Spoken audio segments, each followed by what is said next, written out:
ಉಪರಾಷ್ಟ್ರಪತಿ ಚುನಾವಣೆ ಆಯ್ಕೆಗೆ ಇದೀಗ ದಿನಾಂಕ ಫಿಕ್ಸ್ ಆಗಿರುವಂತದ್ದು. ಅಂದ್ರೆ ಉಪರಾಷ್ಟ್ರಪತಿ ಆಯ್ಕೆ ಏನು ಮಾಡಬೇಕಾಗಿತ್ತು ಅದಕ್ಕೆ ದಿನಾಂಕ ಫಿಕ್ಸ್ ಆಗಿದೆ. ಚುನಾವಣಾ ಆಯೋಗ ದಿನಾಂಕವನ್ನ ಘೋಷಿಸಿದೆ. ಆಗಸ್ಟ್ 7ರಿಂದ ಚುನಾವಣಾ ಪ್ರಕ್ರಿಯೆ ಆರಂಭವಾಗುತ್ತೆ. ಸೆಪ್ಟೆಂಬರ್ 9ರ ಬೆಳಗ್ಗೆಯಿಂದ ಸಂಜೆಯವರೆಗೂ ಕೂಡ ಮತದಾನ ನಡೆಯಲಿದೆ. 7ರಿಂದ ನಾಮಪತ್ರ ಸಲ್ಲಿಕೆಯ ಕಾರ್ಯ ಆರಂಭ ಆಗುತ್ತೆ. ಆಗಸ್ಟ್ 27ಕ್ಕೆ ನಾಮಪತ್ರವನ್ನ ಸಲ್ಲಿಸೋದಕ್ಕೆ ಕಡೇ ದಿನವಾಗಿರುತ್ತೆ.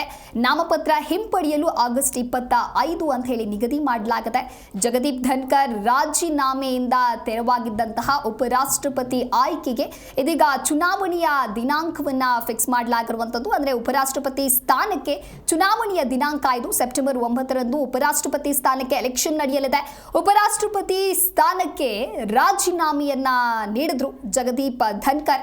ಹಾಗಾಗಿ ರಾಜೀನಾಮೆಯಿಂದ ತೆರವಾಗಿದ್ದಂತಹ ಸ್ಥಾನಕ್ಕೆ ಇದೀಗ ಚುನಾವಣೆ ಪ್ರಕ್ರಿಯೆ ಆರಂಭವಾಗ್ತಾ ಇರುವಂತದ್ದು. ಆಗಸ್ಟ್ 7ರಿಂದ ಚುನಾವಣಾ ಪ್ರಕ್ರಿಯೆ ಆರಂಭ ಆದರೆ ಸೆಪ್ಟೆಂಬರ್ 9ರ ಬೆಳಗ್ಗೆಯಿಂದ ಸಂಜೆಯವರೆಗೂ ಕೂಡ ಮತದಾನ ನಡೆಯುತ್ತೆ. 7ರಿಂದ ನಾಮಪತ್ರ ಸಲ್ಲಿಕೆಯ ಕಾರ್ಯ ಆರಂಭವಾಗುತ್ತೆ. ಆಗಸ್ಟ್ 27ಕ್ಕೆ ನಾಮಪತ್ರವನ್ನ ಸಲ್ಲಿಸೋದಕ್ಕೆ ಕೊನೆಯ ದಿನ ಆಗಿರುತ್ತೆ, ಅಂದ್ರೆ ಕಡೆಯ ದಿನ ಆಗಿರುತ್ತೆ. ನಾಮಪತ್ರವನ್ನ ಹಿಂಪಡೆಯೋದಕ್ಕೆ ಆಗಸ್ಟ್ 25ಕ್ಕೆ ನಿಗದಿ ಮಾಡಲಾಗಿದೆ.